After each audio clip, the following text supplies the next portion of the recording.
Purchasing a home is a major decision, and potential homeowners are often faced with difficult choices of deciding between a move-in ready property or one that needs some work.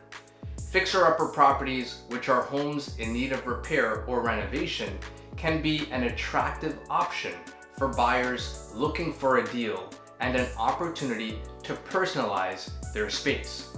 But before jumping into a fixer-upper purchase, it's important to understand exactly what you're getting into.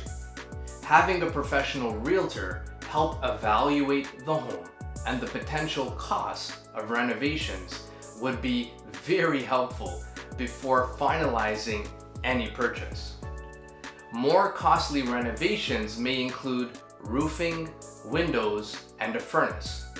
Things to look for that may become bigger issues later on can include possible water damage and mold issues. Home inspections, therefore, are highly recommended for these types of properties. For more videos like this, please like this video and follow us here.